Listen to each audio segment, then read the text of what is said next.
and welcome to All Things STEM with Ashley. I'm super excited about our guest today. We have Brittan Jarmon. Hello. Hey girl. Brittan Jarmon is a chemical engineer in the manufacturing industry in Houston, Texas. She is an Alabama native and a graduate of the University of Alabama and has worked nearly 7 years in various roles that support safe and efficient chemical production. In her free time, she enjoys being active, going on trips, exploring Houston with her family and friends. So welcome, Brittan. Thank you. I'm so excited to be here. I'm so excited to have you here. So guys, me and her reconnected. She was in town for something and I was like, girl, you have to be on here. Y'all, she has so much knowledge to share. So I'm super excited it worked out. Yes. Cool. So let's get started about your STEM journey and what initially got you interested in the STEM. So can you tell us what sparked your interest in STEM and how did that shape your college experience and then into your career? Yes. So funny enough, growing up, I loved English and reading, and I thought I was going to be a journalist. Okay. And then I attended a journalism camp during one of the summers in my high school year and loved it, but I learned that they work really long hours and they really don't make a lot of money. And I was like, I don't like to be on a budget like that for real. Right. So I was just kind of thinking about what I wanted my life to look like. Yeah. And remembered that, hey, I actually do like math. I actually do appreciate science. I was in a lot of the AP math and science classes. Yeah.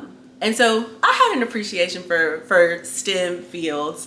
And I had a recruiter come up to me during a high school kind of career fair, and she said, hey, we will pay you. We'll give you a scholarship if you go into engineering. Really? Mm-hmm. So the College of Engineering was offering scholarships, and I said, it is worth a try. I've heard what engineers make, and as a high schooler, you're like, I'm trying to get to the money, and you really don't know much about what an actual career entails, and so that's why the work that Ashley's doing is so important. Thank you. But at that point, I said, I'll give it a try. I'll at least start off in the College of Engineering and see where that takes me. I love that. Yes, and so I started the intro classes for chemical engineering. And they were fine, basic chemistry, basic math.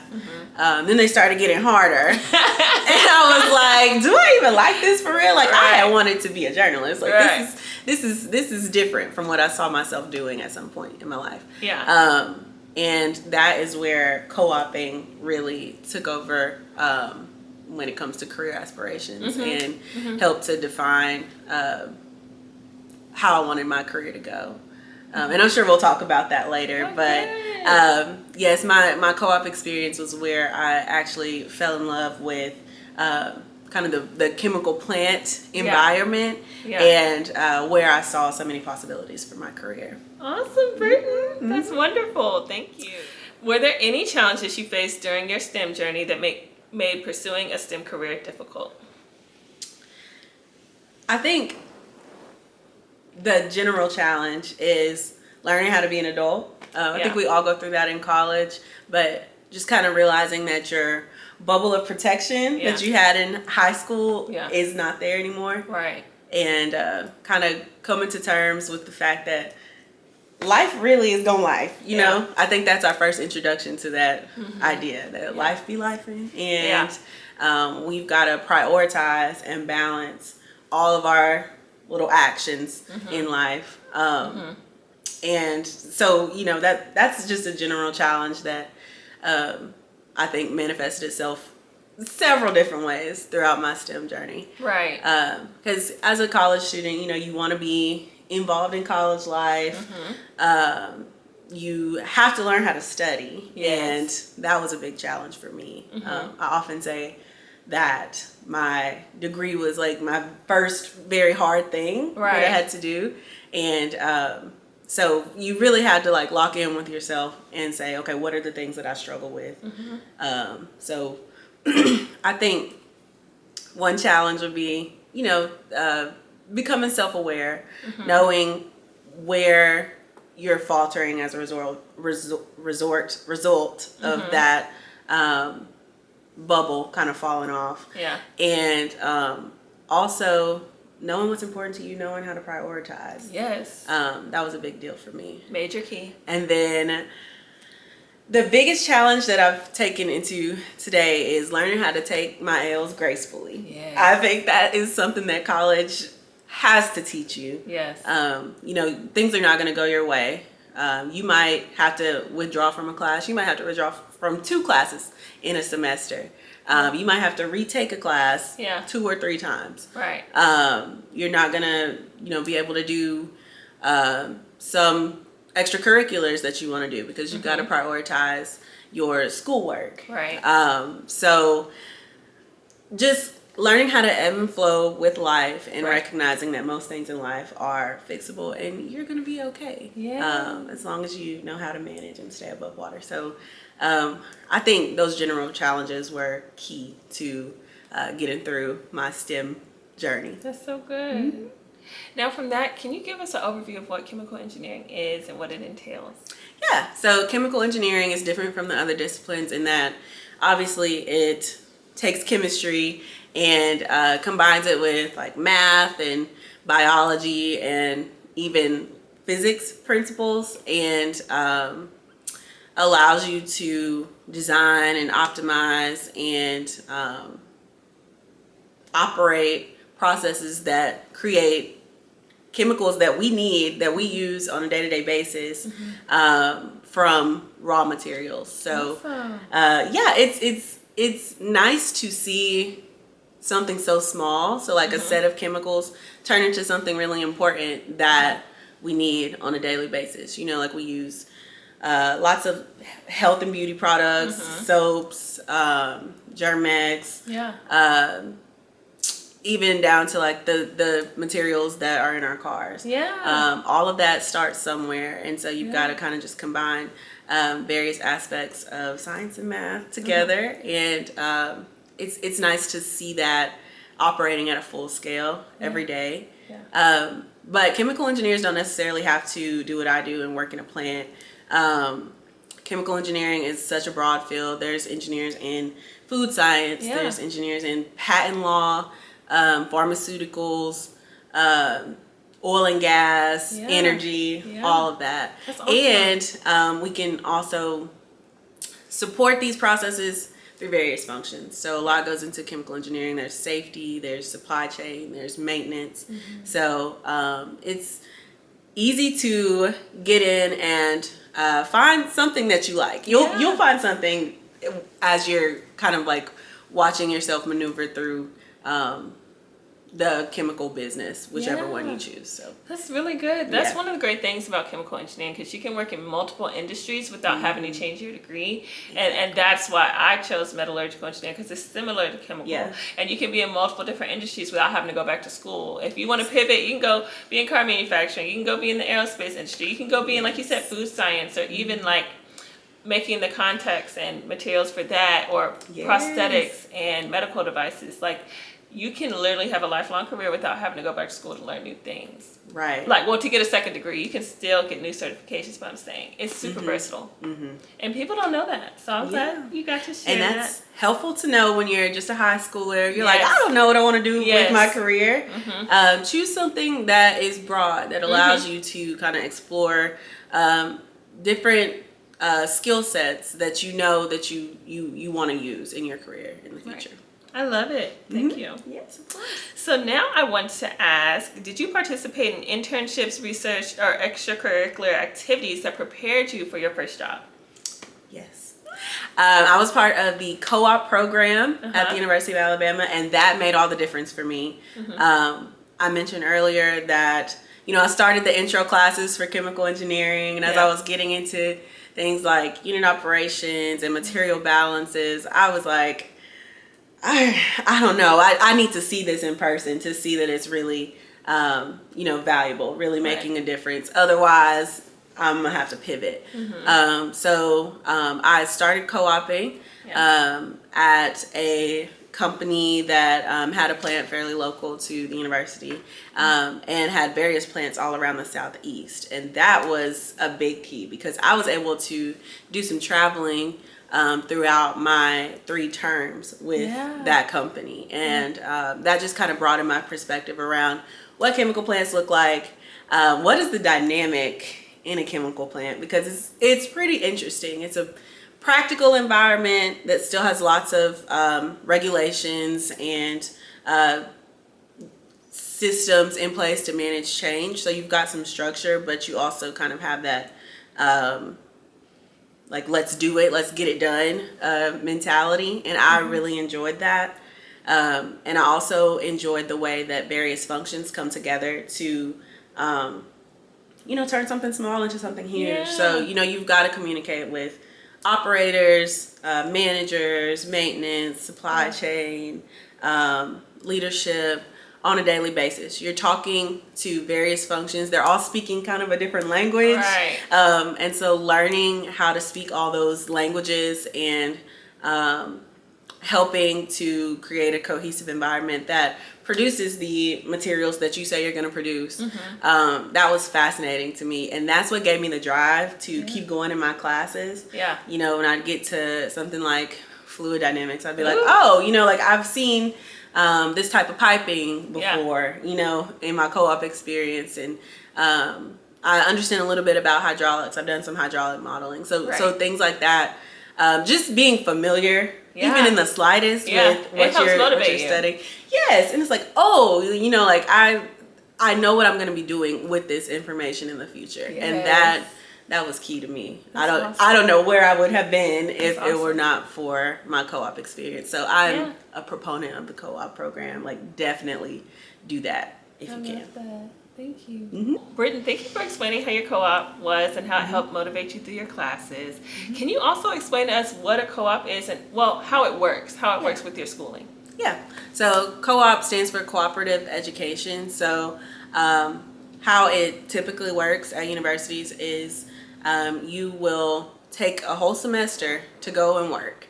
And some people welcome that. Some people kind of shy away from that because they just want to, get their hours in every semester and go, Right. Like, let me just do this and go. So it is a commitment. You've got to take at least one semester off of your course load and go and work at a company that you're interested in and that's interested in you as well, and building you up. So the number of terms that you work depends on your university and the agreement that they have with these organizations. So for me at the University of Alabama, we were required to complete 3 terms. So the way that we did that was alternating between coursework and going out and working in the field. So coursework, co-op. I started my co-op in the spring semester, so in January. Then I went to school in the summer. Okay. Co-oped again in the fall. Went to school in the spring, and then finished my co-op terms in the summer. Oh, that's nice. Yeah, it was really nice. I liked doing it that way because the summer terms are pretty short. So I had my feet under me when it came to what was expected of me as a co-op. So it really worked out well that way. But alternatively, you could just do an internship. Internships usually just have a commitment of 1 semester, and then you can just be free from that company. So if you didn't like them very much, you can be like, I'm leaving this. I'm not interested. But co-ops typically have a longer commitment. And that's good because you kind of get familiar with that particular company, and it helps you to understand how the business works, what's important to the business, and that just kind of helps to inform you. You need to be informed on the way that these businesses work, especially if you're interested in that industry and you see yourself moving through kind of that career path. Awesome, Brittan. Thank you. So now I want to jump into a little bit about role models and mentors. Did you have a specific role model or any mentors that helped you along your journey that helped get you to where you are today? I would say role models have been generally just women who look like me that I've seen throughout my organizations, and you know, like general people who are just doing the thing. And I'm like, I want to be like you. But I will also say I've been blessed to have those same ladies seek me out and say, hey, I'm gonna help you out, and not just let me know if you need anything, but what do you need?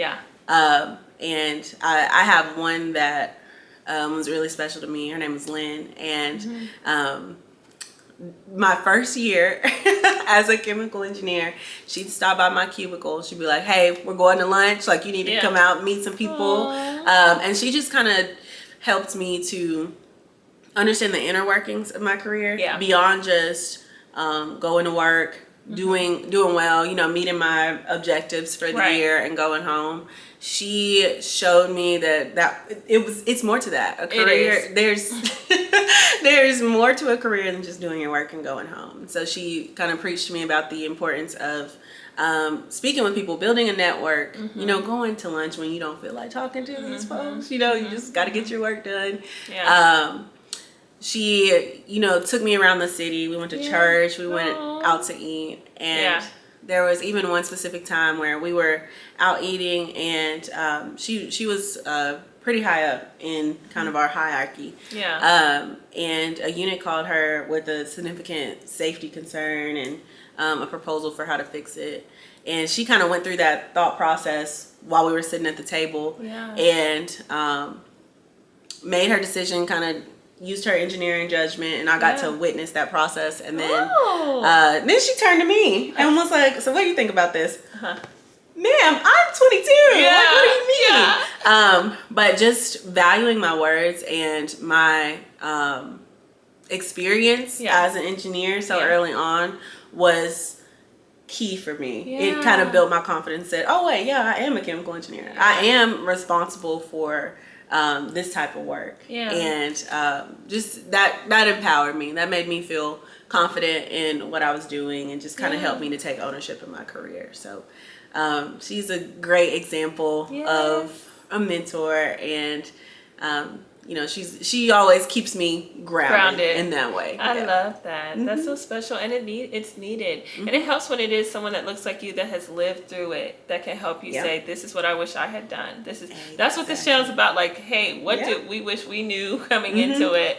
and helping you all with that. Because you know, the special thing about mentors is that the words that they give you have decades of backing behind them. Absolutely. You know, so you are receiving such a gift when a mentor shares some wise counsel with you, because they've been through some stuff, you know, and they've seen, you're kind of like picking up their experience when you take heed to those words. So that has been awesome. I'm glad. I love that. That's so special.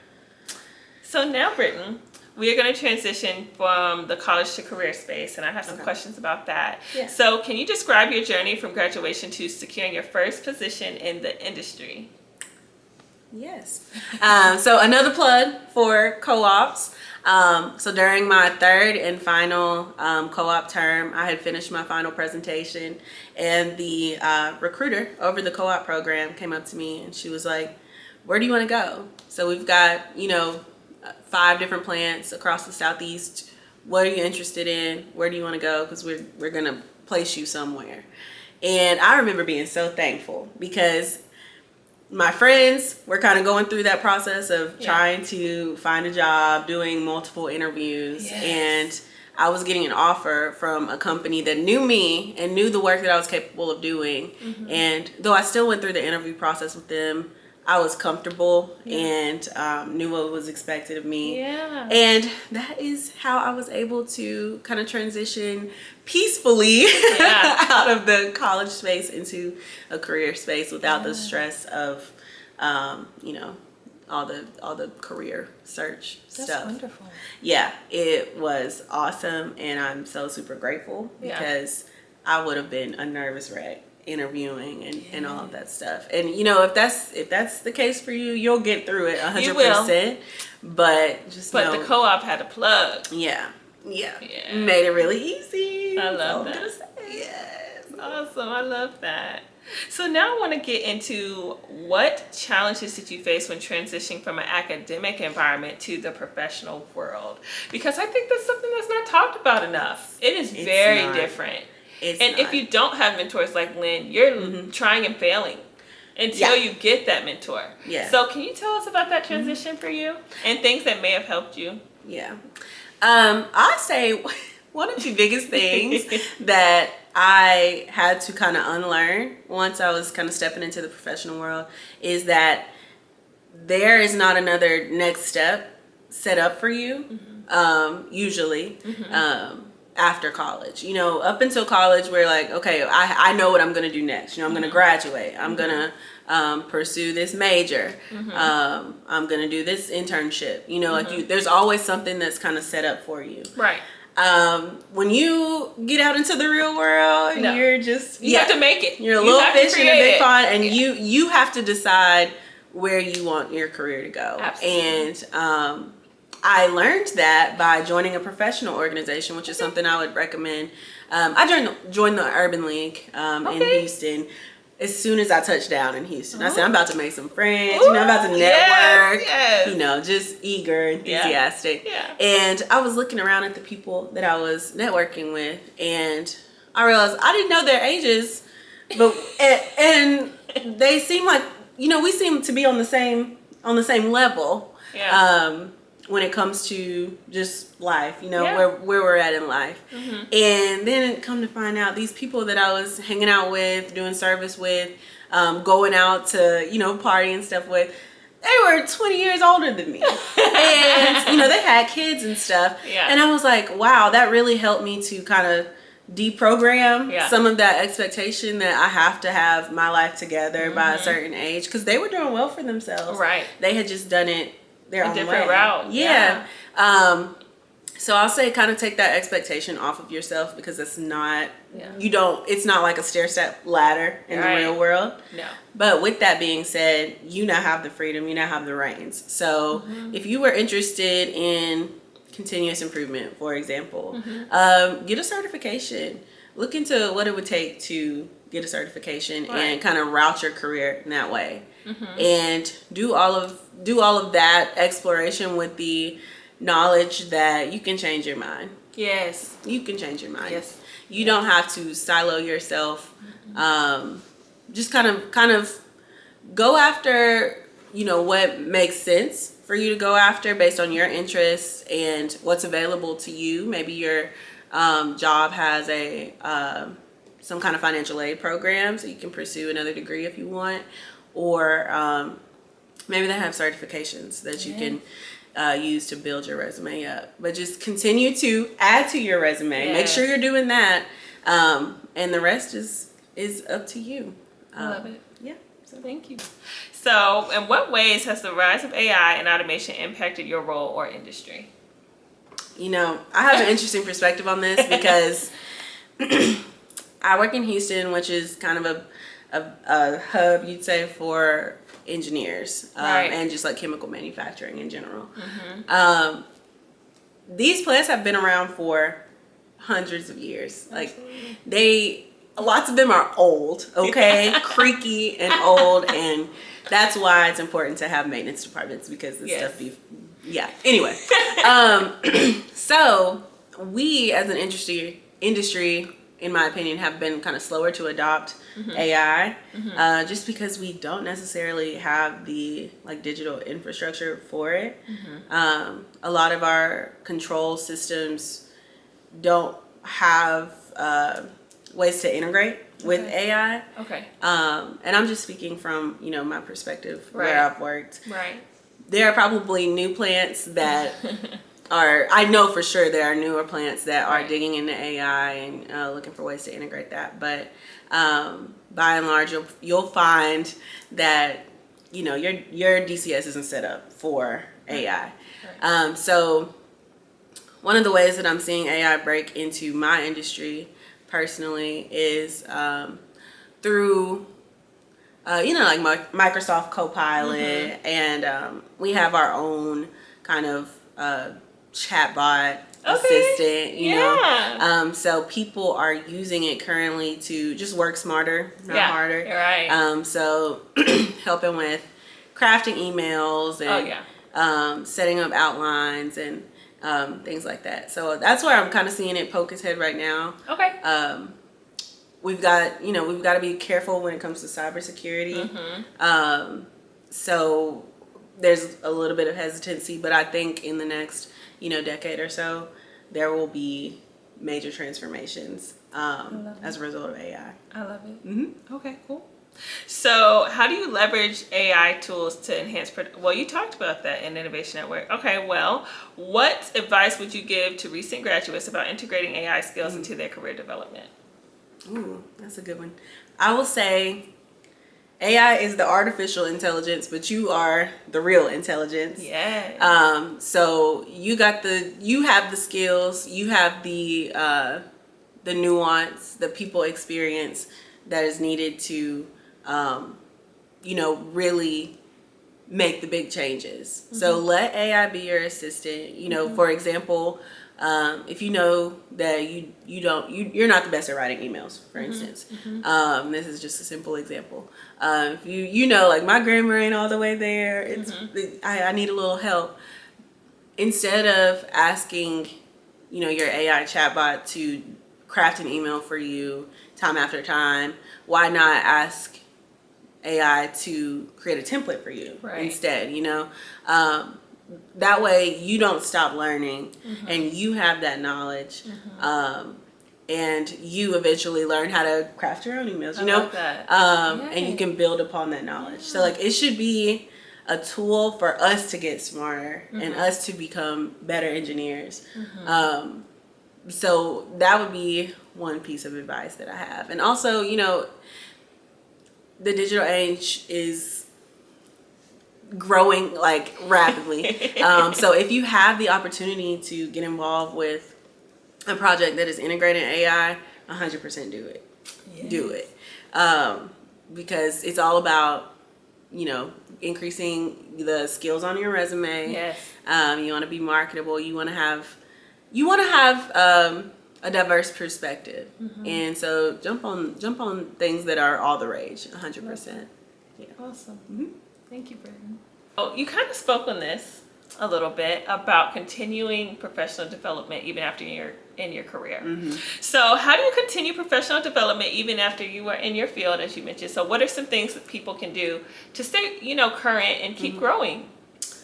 I'd say take advantage of whatever program that your company has to offer. So learn about tuition reimbursement. Get involved in any type of, like, lunch and learns or just opportunities for learning anything. Because once you get in that room, you'll decide if you're interested, and then you'll learn more about opportunities that can help to expand your knowledge, and earn you certificates and other things like licenses that will just kind of help build you up in your career. One effective way to do this, I think, would be to get involved in professional organizations outside of work. So NSBE, for instance, is one that I'm involved in. There's also, like, the Society of Women Engineers. There's ASME. And what does that stand for? Well, you know what? We're going to put it in the show notes. But National Society of Black Engineers is NSBE for those. Yeah. That's the one that really... That's what we met through. Yes, exactly. And that was incredibly impactful to my college experience. So I knew that... because I had gotten so much out of it through college that I wanted to make sure that I joined that professional organization. And, as a big girl, as a grown up. It's great. And through that, I've gotten to get exposure to companies who sponsor the meetings. And so now I have a good idea of what other industries are out there, or what other key players in the city that are in my same industry. What are they doing, and how are they impacting the industry? So it just helps to like broaden your knowledge Right. around your career. Right. And it's a good place to be in general, but also excellent for professional development opportunities and networking, and Absolutely. just good for your career It is. overall. Yeah, check it out. Thank you for sharing that. Do you have any way that you actually seek out mentorship opportunities? So we talked about the role mentorship has played with Lynn in other situations. How does one go about seeking out a mentor? Yeah. I know you said Lynn kind of came to you. Have you ever had to seek out a mentor, and how can people do that? Yeah, so I'd say one easy way would be through mentorship programs.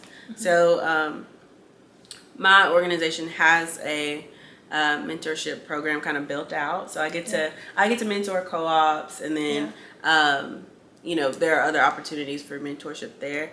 That also was something that I participated in at the University of Alabama. We had several different mentorship programs.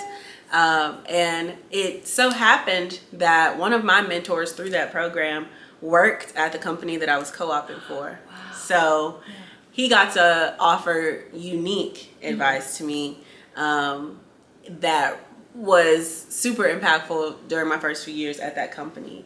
And I had a big name guy who knew my name, and could vouch for me when it came to, different opportunities that became available. So that was cool. So take advantage of those programs already set up for you. But if you don't have a program already set up for you, that's where pursuing professional development can come in as well, because you'll get in the room with people who have similar backgrounds, and you can say, oh, I like this person's story. Like once you start networking, maybe you'll see a woman, you're like, I really like her. I like the way she speaks. I like something about the way she presents and the way that her experience has kind of manifested. And then you can start to kind of develop a rapport. You don't have to walk up to anybody and be like, will you be my mentor? Will you please be my mentor? Not from the jump, but once you really talk with people and you can kind of gauge if they're willing to help, you want to get something from them that could help you, then you can kind of gently work your way into asking that question. It's nothing to be embarrassed about. I think a lot of people, especially in our age right now, are kind of scared to be that forward and say, hey, I need some guidance. I could really use, some skills, some help in the way that I communicate. And I think you're a great communicator. It's always good to kind of lead with, I like this about you. And I would like to kind of pick up on some of those skills as well. So I think that, you kind of build your way into it, and maybe not just outright ask, but don't be afraid to ask when you feel the time is right. Right. And also sometimes they won't say no. Sometimes even if they do say no, they'll designate someone that they feel like, okay, I don't have the bandwidth, but someone else does, and here's their contact. Or, hey, can I just set up a 30-minute tag up with you? I'm a new early career employee, and I just want to learn some tips for success for navigating in this industry or this company. And maybe that will be your one-time session with them, but they will definitely most of the time say, I don't have the bandwidth for this. I can give you these tips, but here's someone you can reach to for future sessions. So, and that brings up a point about LinkedIn. You should be using LinkedIn. You should definitely build your LinkedIn profile out. Start connecting with people that have your same background, maybe that work at the company you work for. You don't really get, a lot of time with them one-on-one. Start seeing, what they're liking, what they're posting on LinkedIn, and maybe try and build a relationship that way. I've done that before. I've asked for advice from people on LinkedIn. And it's just a nice way to kind of maintain a relationship when you don't see people, in real life very often. Right. Awesome. So now I wanted to ask, have you been involved in any programs or initiatives to encourage young women or underrepresented groups to pursue STEM fields? Not enough. Not enough. And that is why STEM with Ashley is going to be just an awesome an awesome addition to kind of like STEM information. Thank you. Had I had this type of program when I was researching careers, I would have been far more prepared. So I'm really excited to see what comes out of this. You're already doing such great things. Thank you. So I would definitely be involved in something like this were it in Houston. But I have participated in just little things here and there with NSBE that kind of exposed me to the ways that people in my community are pouring into women in STEM. And I think that's awesome. But like I mentioned, there's not enough of it. We need more. And it's awesome to kind of take that upon yourself and say, you know what, these ladies need to hear a little something. Yes, you know, just a little bit. Yeah, you need to representation. I'm sure it is said so many times on this show, but representation is key. It matters so much. And just seeing someone maybe a couple years older than you navigating this space is crucial. It helps you know, like I can get there. If I can get, you know, at least to that next level, I'm good. The path is not linear, but you will make it. Exactly. And that's all we want you to understand. Exactly. Well, good. So now I want to get into your projects and accomplishments. A little more about you real quick. What's one particular project or accomplishment that you are most proud of in your STEM journey? Now this could be high school, college, career, anything. What's your biggest accomplishment? Biggest accomplishment? Oh my gosh. You can name more than one if you want. Well, I'll say in general, I am most proud of the ways that I am able to support others' initiatives. So one thing that has come out of my professional career is kind of helping people with their professional presence. So I'm a mentor for co-ops, and I like to help a lot of them with their resumes and with the interview prep and all of that. I love that.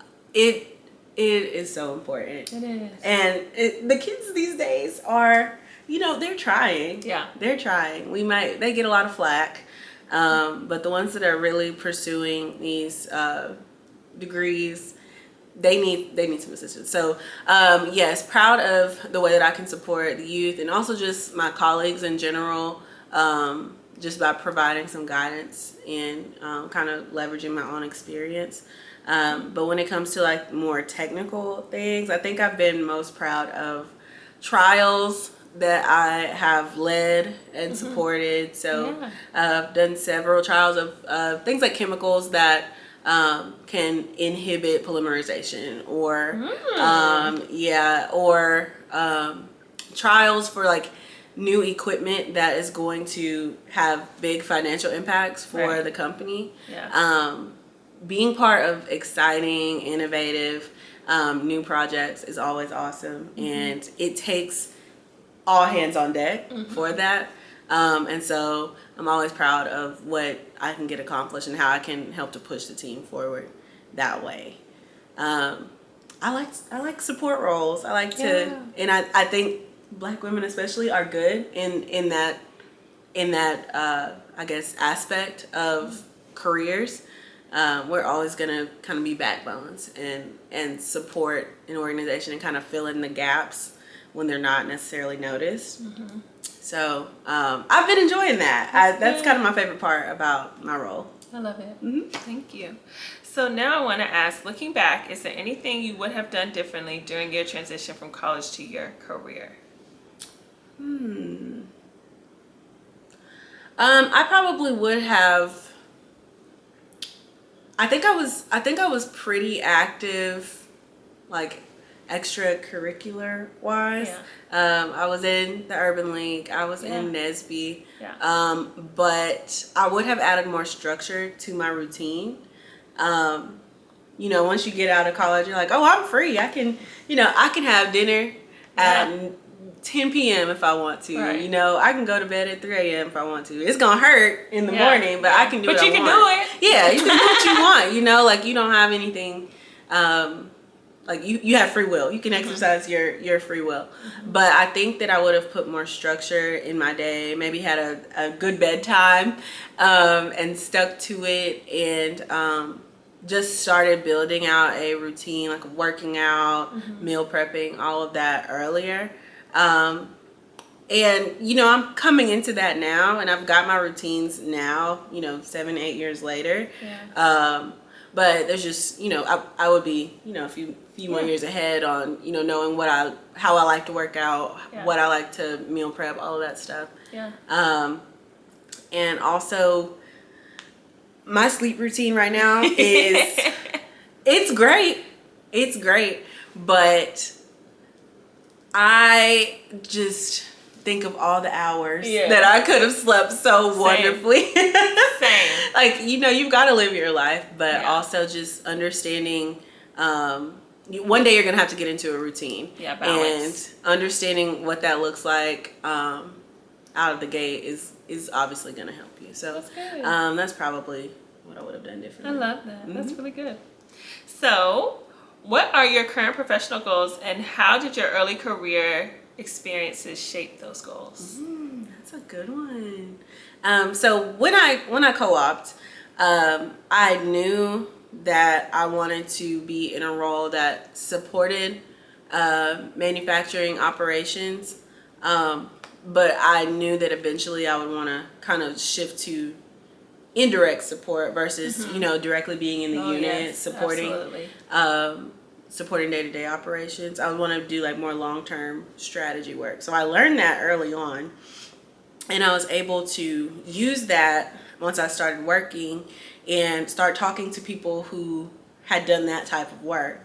So I do this thing where I set up, like a 30-minute meeting with someone that I don't know in my company if I see that they have a role that I'm really interested in. Yeah. And so I'll just introduce myself, and then we'll talk about, their experience and what got them to that point. Yes. And I think that is so informative, and one of the best ways to know what you want to do going forward. And so I still have the goal of supporting operations indirectly through maybe like project management or continuous improvement, or something that's more strategic. And having the day-to-day experience that I'm getting now is going to make me better at that role, because I can really understand the perspective of the people who are touching the equipment that allows my company to make the money that they want to make. So I say don't be afraid to like start small, and understand how your goals, how to build upon your small steps to get to your goals. So that's what I'm doing now, and I think it's gonna play out well. That's good. We're gonna have to have her back on. Yes, and hear the like where are you now? Okay, so Brittan, can you tell us 3 tips for success for navigating the STEM industry? Yeah, I'd say first tip would be get organized early. So as soon as you start your career, you can even start this as early as college. Start taking notes on everything you do. I personally use OneNote. I don't know if you use, I love OneNote. I use it for everything. And I've created a template for the week that has my to-do list, and I just add to that throughout the week. It also just lists what I did throughout the week. That's really good. Yeah, because you forget, and then your performance review rolls around, and you're like, what did I do? So it's good to use OneNote because you can go back and see what you did. Also, I use it to like list any successes or challenges throughout the week. That's good. That's a key, because you can look back and see how much you've grown, and what you ever overcame, and that's always the key to building confidence. So stay organized, take notes, otherwise you will forget things and you will just start drowning, and that is just, it's hard. You'll get out of that, but it's hard to get out of it. So that would be my first tip. Second tip would be stay curious. Yes. So prioritize curiosity. You should be a sponge, which is a common saying, but like don't be afraid to soak up as much knowledge as possible.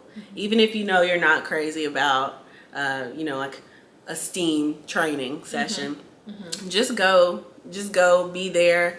You never know what helpful information, what helpful people you may, meet in that environment. Yes. And if all else fails, if you never use that information again, at least you were there and you were able to broaden your perspective. And I'd apply that to everything in life. Like you only get one life, so definitely get curious and use your experiences to broaden your perspectives. And then third tip would be courage builds confidence. Ooh. So yeah, and this is something that I'm learning now that I wish that I had applied, at the beginning of my career. But your confidence is going to be built by every little success that you have. So create those successes for yourself.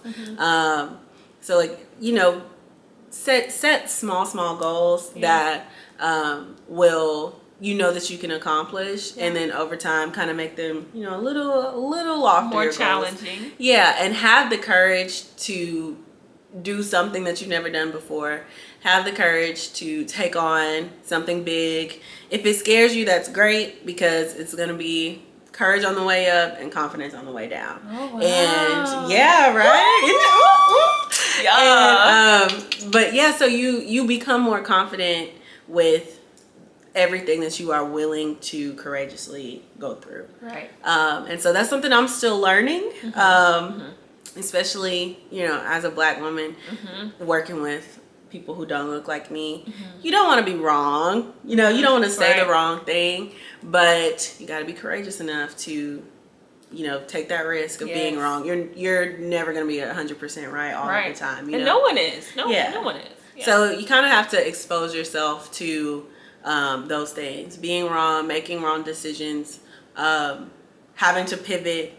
Like you should get comfortable with how that feels and learn how to fail fast, as they say, because that's how you build your confidence, and that's what you're going to need if you want to progress in your career, and if you want to build anything good out of life. You gotta be confident in yourself. So I would say those are my 3 tips. I love it. Thank you so much. Is there anything else you want to add or share before we close out today? Just if you take anything from my experience, I would say don't be afraid to believe that you can do this. I have an interesting experience because I never wanted to be an engineer. I thought I was going to be a journalist. Right. And I ended up just getting curious and getting into this field and doing my co-op and realizing that I actually really enjoy aspects of this life, this industry. So don't think something, is just so far beyond you. Just get in and try it. Yes. Well, just try it. Well, thank you, Brittan, for being an amazing guest. We're so excited because you got to kick off our College to Career series. So thank you for coming. Thank you for sharing your journey, your tips for success, and for your time. For those watching, make sure you like, comment, and subscribe, and we will see you next time. Bye. Bye.